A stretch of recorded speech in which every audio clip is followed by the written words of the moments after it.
नमस्कार, मैं चंदन कुमार और आप देख रहे हैं अपना पसंदीदा चैनल अंगवानी। भागलपुर में हाई कोर्ट का बेंच खुलेगा क्या, ये सबसे बड़ा सवाल आज बांका के सांसद, अपने अंग महाजनपद के बांका के सांसद गिरधारी यादव जी ने लोकसभा में उठाया। तो हमारे साथ गिरधारी जी खुद मौजूद हैं और उन्हीं से पूछते हैं कि सदन में जब उन्होंने लोकसभा में जब ये सवाल उठाया तो मंत्री जी ने क्या जवाब दिया और उनको अब कितनी उम्मीदें हैं उनके जवाब के बाद से कि क्या वहां पर हाई कोर्ट का बेंच खुल पाएगा। गिरधारी जी, स्वागत है आपका अंगवानी पर। धन्यवाद। सबसे पहले तो भागलपुर की तरफ से जो है आपको बहुत बहुत धन्यवाद कि आपने जो वहाँ के बारे में, कम से कम ये बहुत पुरानी मांग है और किसी ने अब तक उठाया नहीं था और आपने इस बात को लोकसभा में उठाया आपने। तो क्या लग रहा है, जो जवाब आया उसके बाद अब क्या संतुष्ट हैं आप? ये उचित फोरम पर हमने उठाया है जी। इस देश की सर्वोच्च संस्था है लोकसभा, वहाँ मैंने इस क्वेश्चन को उठाया कि भागलपुर में एक हाईकोर्ट का बेंच स्थापना किया जाए। वो आप सब हम लोग जानते हैं कि बड़ी लंबी दूरी है पटना से भागलपुर की, और उस इलाके के बहुत सारे लोगों को पटना आना पड़ता है, और बिहार में मात्र एक हाईकोर्ट है। बरसों केस पेंडिंग रहता है, महीनों केस पेंडिंग रहता है, लोगों को न्याय नहीं मिल पाता है। सही न्याय देने के लिए बिहार की 13 करोड़ आबादी की जो हमारी आबादी है, उस आबादी को न्याय देने के लिए बिहार में एक नहीं और 2 बेंच होना चाहिए। एक तो भागलपुर में होना ही चाहिए और भी बेंच होना चाहिए, ताकि जो आबादी जिस अनुकूल हम हैं, इस देश में सिर्फ बिहार ही एक ऐसा राज्य है जिसको एक ही हाई कोर्ट है इतनी बड़ी आबादी में। बाकी राज्यों को किसी को 2 है, किसी को 3। अब मुझे कोई आपत्ति उन राज्यों के हाई कोर्ट के बेंचों से नहीं है। हम अपना डिमांड उधर रखते हैं कि उसको दिया जाए। हाँ, तो आपने सवाल में ये चीज़ कहा कि जबकि जहाँ आबादी कम है उन राज्यों में जबकि बेंच और हमारे यहाँ पर नहीं है, तो जो जवाब आया उससे आप जवाब से हम संतुष्ट नहीं हैं। अच्छा, इसलिए जवाब से संतुष्ट नहीं कि माननीय मंत्री जी ने कहा कि प्रस्ताव, जसवंत सिंह कमीशन, रिट, ये तो नहीं बनाने का इच्छा हो तो टालने का सवाल है। हाईकोर्ट की स्थापना, बेंच की स्थापना संविधान में 3 सूची बना है, राज्य सूची, केंद्र सूची और समवर्ती सूची। हाईकोर्ट की स्थापना केंद्र सूची में है, इसमें राज्य क्या करेगा? हमने मंत्री जी को लोकसभा में भी कहा कि माननीय मंत्री जी, ये केंद्र सूची का मामला है और इसमें चीफ जस्टिस गवर्नर ही करेंगे।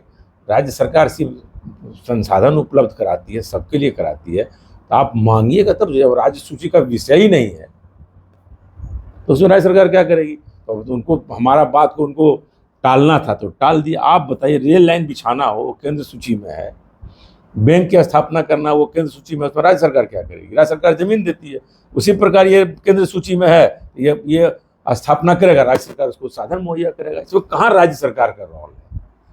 वो तो लोकसभा में वो हम लोग को एकदम समझते हैं कि हम लोग बेवकूफ़ किस्म के लोग हैं, संविधान का हम लोग को ज्ञान ही नहीं है, जबकि हम लोग भी पढ़े लिखे आदमी हैं, संविधान पढ़ते हैं। हमने उनको बताया कि पॉइंट नंबर 78 और 79 में दर्ज है, देख लीजिए आप केंद्र सूची में हाईकोर्ट के। अच्छा, आपने वहीं पे बताया? वहीं पे बताया। ऐसा तो हम लोग तो ऐसे थोड़े कि हम लोग जानकारी नहीं रखते, लेकिन बार बार बोले चीफ जस्टिस से बात करें। मैं किस हैसियत से चीफ जस्टिस से बात करूँगा? हम किस हैसियत से गवर्नर से बात करेंगे? ठीक है, चीफ मिनिस्टर से हम कह सकते हैं, जब हम जानते हैं ये राज्य सूची में नहीं है, हम कैसे चीफ मिनिस्टर क्या कहने देंगे? बोले आपको पता नहीं है केंद्र सूची में। ये बरगलाने की बात जो करती है सरकारें, जो भी सरकारें रही हो, भारत की सरकारें, वो बिहार को न्याय नहीं देना चाहती। तब क्या होगा? हम लोग संघर्ष शुरू किए हैं, बिहार को तो हक देना पड़ेगा। आज दे कल दे, कोई तो आगे करेगा बात, कोई तो शुरुआत किया, हमने शुरुआत किया। ये दल की बात नहीं है, ये कोई पार्टी की बात है, ये बिहार के हित की बात है। बिहार के हित की बात में हम लोग सारे लोग एक हैं, सारे दल के लोग, क्योंकि जो भी दक्षिण भारत के राज्य हैं उसके सारे एमपी दल से ऊपर उठ के अपने राज्य की विकास की काम बात करते हैं। हमारे दल के लोगों ने भी हमको धन्यवाद दिया, विपक्ष के लोगों ने धन्यवाद दिया कि आपने सही मुद्दा उठाया। ये मुद्दा राज्य के हित की बात है। और एक बात आपको और बता दें, इस देश में सरकारें तभी बदलती है जब बिहार और उत्तर प्रदेश में ज़्यादा एमपी जिसका जीतता है। मध्य प्रदेश और गुजरात और राजस्थान तो हमेशा से बीजेपी जीतता है पूरी सीटें, लेकिन उसका सरकार जो भारतीय जनता पार्टी की बनी है इस देश में, वो बिहार और उत्तर प्रदेश से बना है। उत्तर प्रदेश को भी नहीं मिल रहा है, बिहार को भी नहीं मिल रहा है, कुछ नहीं हम लोग को मिल रहा है। और जब एक साधारण जो हाईकोर्ट की स्थापना जो भारत सरकार के अधीन में है, केंद्र सूची में, उसको नहीं करेगा तो जनता में तो मैसेज जा ही रहा है कि सरकार जो है हम लोग के साथ, राज्य के साथ नाइंसाफी कर रही है। उसमें क्या है, राज्य के हित के लिए कोई भी कुर्बानी हम लोग देने के लिए तैयार, हम तो तैयार हैं। आप तो बोलते बोलते तो सरकार के अगेंस्ट चले जाते हैं। सरकार का अगेंस्ट कहाँ हुआ, ये तो राज्य का हित का बात है ना। सरकार में हम वही है। अच्छा, सरकार में जिस दिन हमको वोट डालना पड़ेगा, हाँ, जब 3 लाइन व्हिप पार्टी जारी करेगी तो हम पक्ष में डालेंगे। हम बोलेंगे नहीं तो हमको कैसे मिलेगा। हम तो सरकार के खिलाफ, तो हम तो सरकार का क्या काम है, जिस दिन 3 लाइन व्हिप जारी होगा हमारे पार्टी के द्वारा, माननीय मुख्यमंत्री नीतीश के द्वारा या हमारे जो मुख्यमंत्री जी के द्वारा जो भी नेता हैं, उस दिन हम वोट देंगे। उसके पहले तो मांगने का अधिकार है, नहीं मांगेंगे तो कैसे राज्य का विकास होगा। राज्य यदि वो नहीं देगा तो मांगेंगे नहीं तो विकास हमारे राज्य का, हम तो ऐसे ही पिछड़ा राज्य में आते हैं, कुछ मिल ही नहीं रहा है।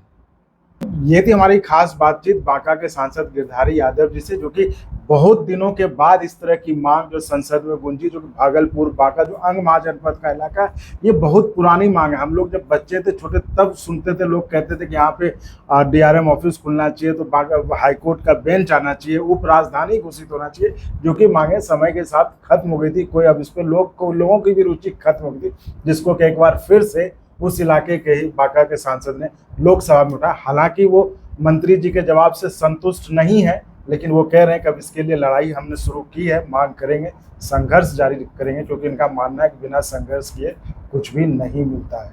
तो ऐसा संघर्ष है, तो इसमें तो मुझे लगता है कि हर किसी का साथ मिलेगा इनको। तो बहुत बहुत धन्यवाद गिरधारी जी। जी धन्यवाद। तो दर्शकों, आप ऐसे ही चैनल को लाइक, शेयर, सब्सक्राइब करते रहें, और संभव हो तो चैनल को ज्वाइन भी करें, जिससे आपके लिए हम और गुणवत्तापूर्ण कंटेंट को लाने में सफल हों। और अगर आपको अच्छा लगा तो एक बार और आपको मैं कहना चाहूँगा कि आप इसको प्लीज़ सब्सक्राइब और शेयर करते रहें, ताकि हमारा भी मनोबल और सपोर्ट बना रहे।